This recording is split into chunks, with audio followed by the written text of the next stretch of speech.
नमस्कार, आप देख रहे हैं खबर उत्तर प्रदेश। मैं हूं आपके साथ तन्वी सक्सेना। रुक करेंगे खबरों का, लेकिन उससे पहले एक नजर डालते हैं इस वक्त की हेडलाइंस पर। गोरखपुर में उद्यमियों को आज मिलेगी बड़ी सौगात। सेंट्रल वेयर हाउस का आज केंद्रीय भंडारण मंत्री प्रहलाद जोशी करेंगे लोकार्पण। यूपी में एसी बसों का सरकार ने 10% घटाया किराया। परिवहन मंत्री दयाशंकर सिंह ने कहा कटौती 22 मार्च से 30 अप्रैल तक की गई। उत्तर प्रदेश में यूपीएसटीडीसी ने शुरू की तैयारी। प्रदेश के 14 राही पर्यटक आवास गृह होंगे संचालित। वैश्विक मानकों के अनुरूप होगा संचालन। रामपुर आजम खान की पत्नी और उनके बेटे के खिलाफ दायर याचिका पर आज सुनवाई करेगा कोर्ट। आजम खान की पत्नी और उनके बेटे के खिलाफ दायर हुई थी याचिका। लखनऊ शहर में डबल मर्डर से सनसनी। 2 युवकों की गला रेतकर हत्या। पुलिस अफसर जांच पड़ताल में जुटे। पानखेड़ा गांव का रहने वाला है युवक। यूपी में पिछले साल से ज्यादा पड़ेगी गर्मी। 49 डिग्री जा सकता है तापमान। 2024 में पोस्टमार्टम हाउस और शमशान शवों से पट गए थे। आप देख रहे हैं के न्यूज, खबरों का सारथी। और अब रुक करते हैं खबरों का, और खबरों की शुरुआत करते हैं बहराइच की खबर से। बहराइच से खबर आपको बता रहे हैं, जहां तेंदुआ ने बालक को निशाना बनाया है।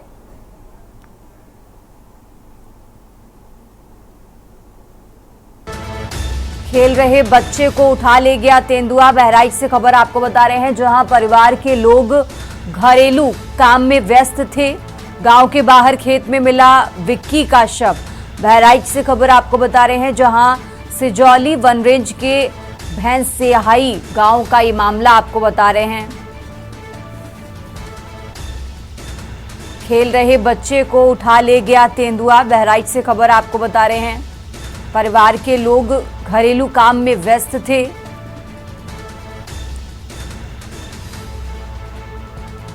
तेंदुआ ने बालक को बनाया निशाना। बहराइच से खबर आपको बता रहे हैं, खेल रहे बच्चे को उठा ले गया तेंदुआ। जहां परिवार के लोग घरेलू काम में व्यस्त थे।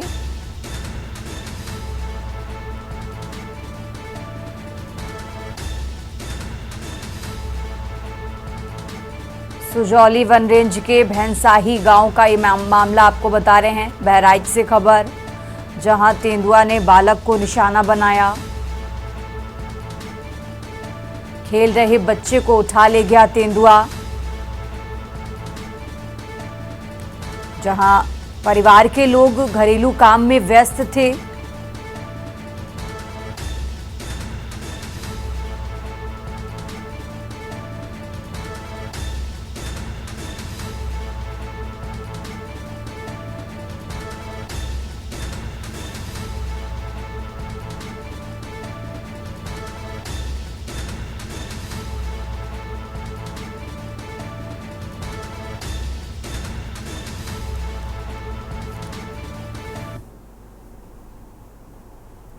खबरों में आगे बढ़ते हैं, बात कर रहे हैं मेरठ की। मेरठ से खबर आपको बता रहे हैं, जहां धोखे में तेजाब पीने से वृद्ध की मौत हुई। पानी के बजाय राजबाला ने पी लिया तेजाब। इलाज के दौरान महिला की मौत हो गई है। मेरठ से खबर आपको बता रहे हैं, जहां परतापुर थाना क्षेत्र के अचरोंडा गांव का ये मामला।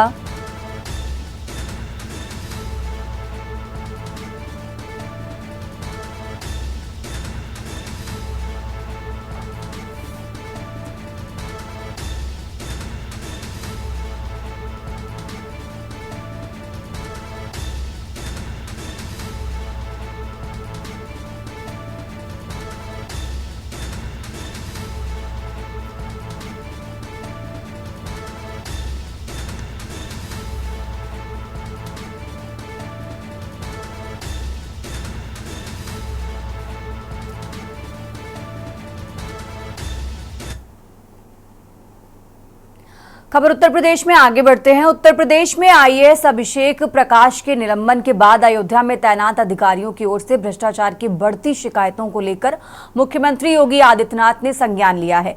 अयोध्या में कुछ अधिकारियों पर आरोप है कि उन्होंने जमीनों की पैमाइश के नाम पर चहेतों को लाभ पहुंचाया और पात्र व्यक्तियों को परेशान किया। मुख्यमंत्री से कई उद्यमियों ने इस संबंध में शिकायत की और पुलिस विभाग के अफसरों और एआरओ अफसरों के खिलाफ भी शिकायत दर्ज की गई है। मुख्यमंत्री ने अधिकारियों के खिलाफ कड़ी कार्रवाई का आश्वासन भी दिया है।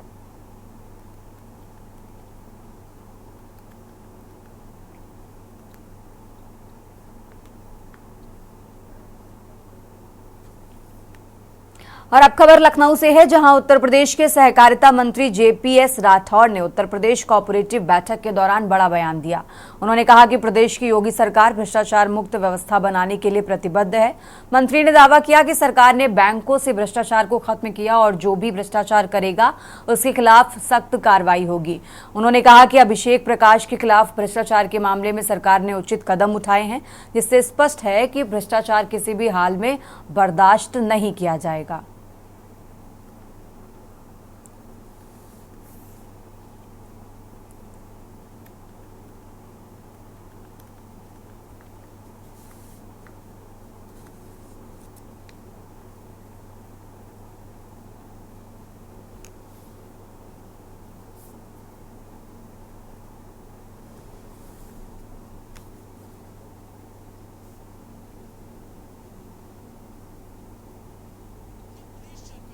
कैबिनेट मंत्री जेपीएस राठौर जी हमसे बातचीत करने के लिए हैं। सर, आज बैठक कर रहे हैं आप लोग एक कोऑपरेटिव बैंक की, क्या है इस बैठक में? उत्तर प्रदेश कोऑपरेटिव बैंक की आज एजीएम है और जिसमें उत्तर प्रदेश कोऑपरेटिव बैंक, उससे जुड़े 50 जिला सहकारी बैंक, 7,500 पैक्स, उसका पूरा विवरण यहाँ पर रखा जाएगा। किस तरीके से हमारी बैंकों ने प्रगति की है, खासतौर से 2017 में माननीय मुख्यमंत्री योगी आदित्यनाथ जी के बनने के बाद, और इधर 8 सालों में किस किस प्रकार से, लगभग 8 साल हो गए, तो मुझे लगता है बहुत अच्छा कीर्तिमान प्रतिमान स्थापित हुआ है इन बैंकों में और भ्रष्टाचार खत्म हुआ है और एक वित्तीय अनुशासन और प्रबंधन का एक मिसाल इन बैंकों में कायम हुई है, जिसके कारण ये बैंक के सभी लाभ में आ रहे हैं। बैंक तो लाभ में आ रही हैं, लेकिन आईएएस अधिकारी जो हैं वो भ्रष्टाचार में लिप्त पाए जा रहे हैं। देखिए, जो भी अगर कोई व्यक्ति उसमें आएगा, माननीय मुख्यमंत्री जी ने डे 1 से कह रखा है क्राइम और करप्शन पर 0 टॉलरेंस,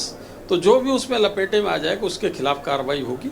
और माननीय मुख्यमंत्री जी ने, आपने देखा होगा कि उसमें 1% का विचलन कभी नहीं और कठोर से कठोर कार्रवाई करके एक भ्रष्टाचार पर करारा प्रहार करने का काम माननीय मुख्यमंत्री जी ने सदैव किया है। अच्छा, एक चीज़ और है कि किसान जो है, जो ऋण लेता है, जो फिर उसके बाद सरकार कहती है कि मैं माफ़ी कर दूंगा, ऋण माफ़ करूंगा, लेकिन वो जो प्रक्रिया है वो काफ़ी लेंथी हो रही है, काफ़ी लंबी होती जा रही है। किसान लगातार बैंकों के चक्कर लगाना पड़ रहा है, इसको कैसे दूर करेंगे? नहीं, देखिए, अब तो एक बार जब पहली बार सरकार बनी 2017 में, उस समय कर्ज माफ़ी की योजना चली थी।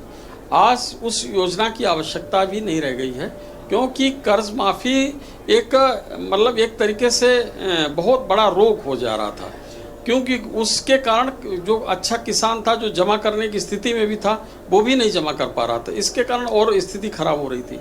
तो हमारी सरकारों ने, केंद्र की सरकारों, प्रदेश सरकार, उन्होंने किसानों को बेहतरी के लिए दूसरे प्रकार की योजनाएं लाए हैं, जिसका उसको लाभ मिल रहा है और उन योजनाओं का लाभ लेकर वो बैंकों का समय से जो लोन लिया है, ऋण लिया है, उसको चुकता कर रहे हैं और बैंकिंग व्यवस्था भी ठीक चल रही और किसान भी तनाव मुक्त रह रहा है। औरंगजेब पे सवाल खत्म नहीं हो रहे हैं, विपक्ष लगातार सवाल करता चला जा रहा है। देखिए, विपक्ष को अगर औरंगजेब पसंद है तो ठीक है, औरंगजेब अपनी पार्टी का नाम रख रहे हैं और वो चाहें जिस तरीके से औरंगजेब का महिमा मंडन करें, लेकिन भारतीय जनता पार्टी औरंगजेब को महिमा मंडन करने वालों को बर्दाश्त नहीं करेगी।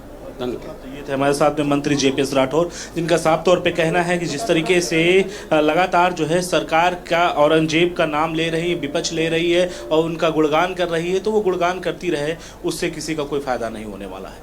कैमरामैन अदित्य तिवारी के साथ में Sandeep Mishra, K news, Lucknow.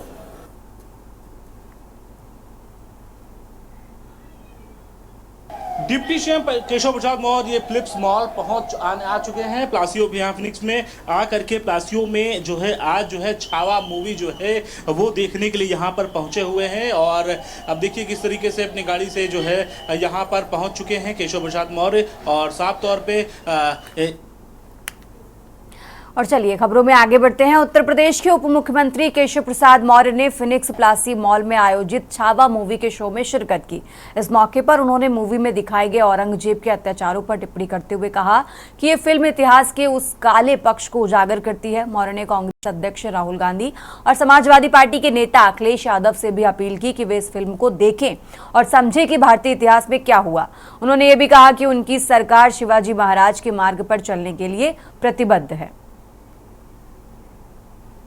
Deputy CM Keshav Prasad Maurya ये फिलिप्स मॉल आ चुके हैं प्लासियो भिया फिनिक्स में। आ करके प्लासियो में जो है आज जो है छावा मूवी जो है वो देखने के लिए यहाँ पर पहुँचे हुए हैं। और अब देखिए किस तरीके से अपनी गाड़ी से जो है यहाँ पर पहुँच चुके हैं केशव प्रसाद मौर्य। और साफ तौर पे इस बार जो छावा मूवी जो रिलीज़ हुई है, छावा मूवी को लेकर के कई तरीके की बातें हो रही हैं, कई तरीके की चर्चाएँ हो रही हैं। उन सभी मूवी को देखने के लिए केशव प्रसाद मौर्य यहाँ पर पहुँचे हुए हैं।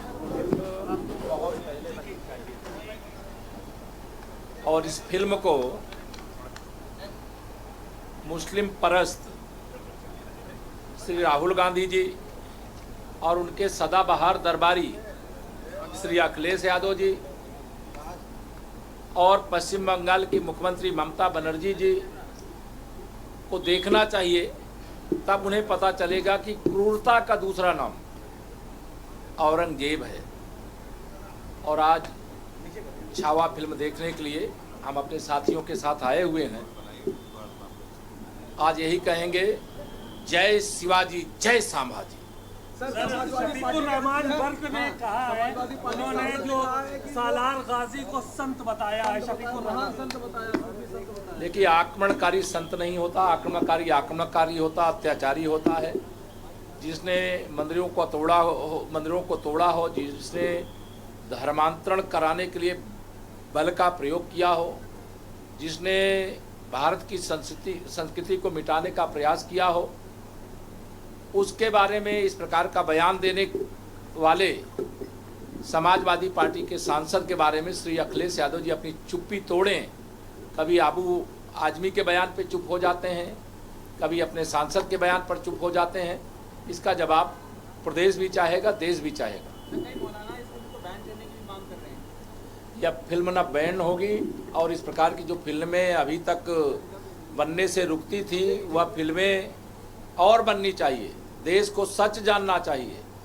जब तक देश सच नहीं जानेगा तो उनको लगता है कि शायद बड़े अच्छे कोई शासक मुगल आक्रमणकारी रहे होंगे, लेकिन मुगल आक्रमणकारियों का अत्याचारी का दूसरा नाम औरंगजेब, और औरंगजेब का महिमा मंडन करने वालों के बारे में फिर देश और प्रदेश की जनता धारणा बनाएगी। सर, एक सवाल ये था कि आप लोग जो है वो जिलाध्यक्षों की सूची घोषित किया है, लेकिन अभी छावा पिक्चर देखिए, छावा इसमें एक सवाल था सर, ये मतलब है कि क्या जातीय समीकरण साधते हुए सर 2027 की अभी 2027 में 2017 दोहराएंगे।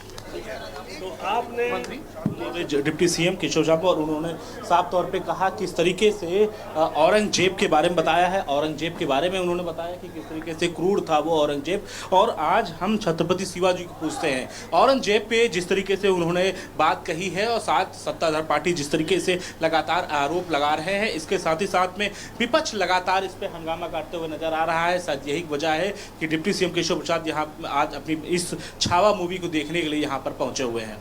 कैमरामैन नदीप तिवारी के साथ में संदीप मिश्रा, के न्यूज, लखनऊ।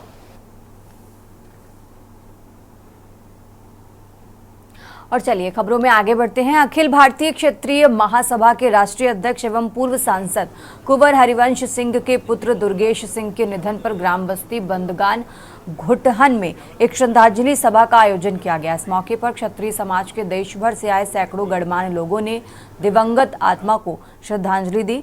सभा में भाजपा युवा विधायक डॉक्टर वीर विक्रम सिंह, प्रिंस विधायक शाहगंज रमेश हरिवंश समेत तमाम लोग मौजूद रहे।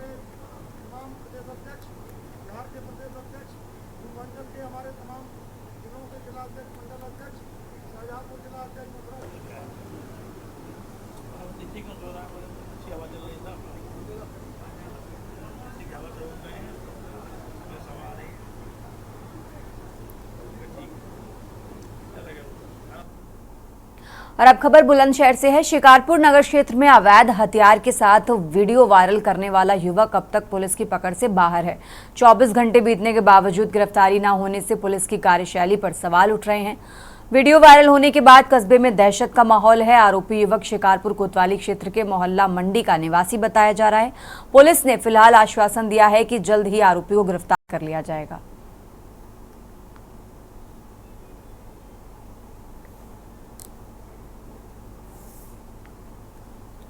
और अब खबर अमरोहा से है, जहां हसनपुर कोतवाली क्षेत्र के शाहपुर कला में बाट चोरी के आरोप में एक युवक को तालिबानी सजा दी गई। गुस्साए लोगों ने युवक को घसीट कर बेरहमी से पीटा और उसके सीने में 5 किलो का बाट मारकर घायल कर दिया।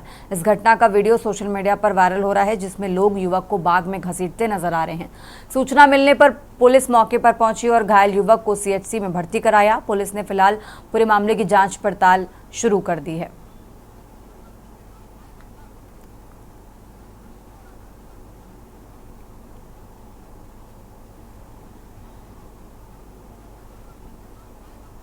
और अब बात कर रहे हैं संभल की। सैयद सालार मसूद गाजी को लेकर संभल के क्षेमनाद मंदिर के महंत बाल योगी दीनानाथ ने बड़ा बयान दिया है।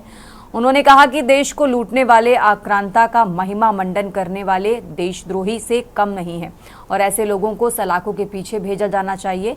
महंत ने मांग की कि सैयद सालार मसूद गाजी जैसे आक्रांता की प्रशंसा करने वालों को देश निकाला घोषित किया जाए। उन्होंने संभल पुलिस प्रशासन के उस फैसले की सराहना की जिसमें नेजा मेली की अनुमति नहीं दी गई। उन्होंने इसे एक सही और राष्ट्रहित में लिया गया निर्णय बताया।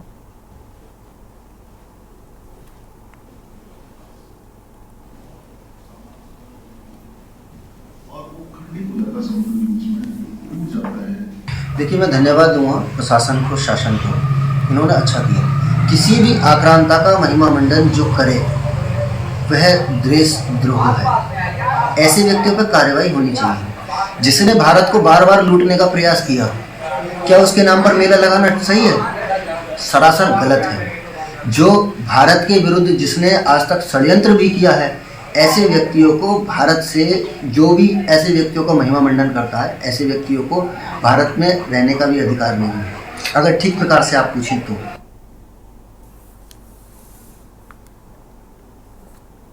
रुक करते हैं अगली खबर का। सहारनपुर के SBD जिला अस्पताल में संचालित ATF सेंटर में मरीजों और स्टाफ के साथ अभद्रता का मामला तूल पकड़ता जा रहा है। 6 मार्च को एक काउंसलर द्वारा मरीजों और स्टाफ से दुर्व्यवहार किए जाने की शिकायत सामने आई थी। डॉक्टर शिवेंद्र सिंह का आरोप है कि काउंसलर नशे की हालत में रहता है और कई बार उनके साथ मारपीट कर चुका है। उन्होंने इस संबंध में थाना जनकपुरी में शिकायत दर्ज कराई, लेकिन अब तक कोई कार्रवाई नहीं हुई है। उन्होंने बताया कि इस मामले की लिखित शिकायत शासन प्रशासन को भी दी जा चुकी है, फिर भी कोई ठोस कदम नहीं उठाया गया। डॉक्टर शिवेंद्र ने अस्पताल के CMS पर भी कार्रवाई न करने और जातिवाद का आरोप लगाया है। जब ये मामला तूल पकड़ने लगा तो प्रशासन ने जांच टीम गठित कर दी है। वहीं CMS इस मुद्दे पर मीडिया से बचते नजर आए हैं और बयान देने से भी इनकार कर दिया।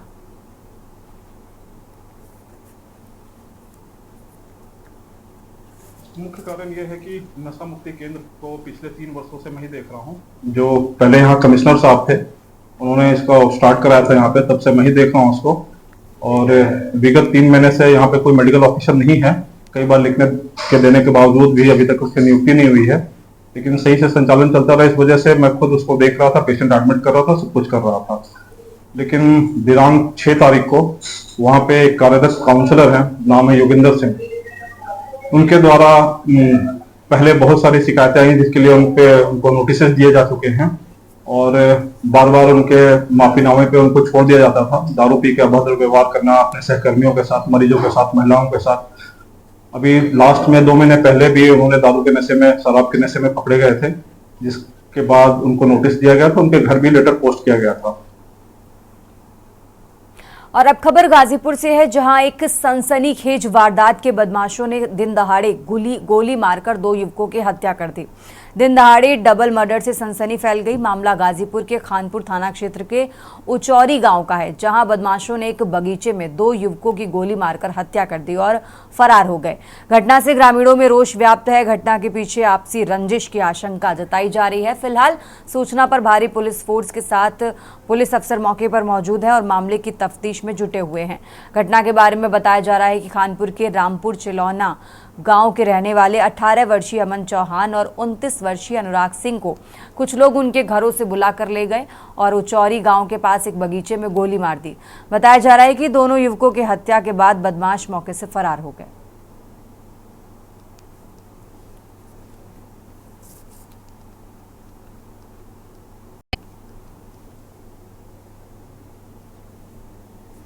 आज एक सूचना प्राप्त हुई थी कि 2 व्यक्तियों के शव एक खेत में ग्राम उचौरी जो कि थाना खानपुर के अंतर्गत आता है, वहाँ पर मिले हैं।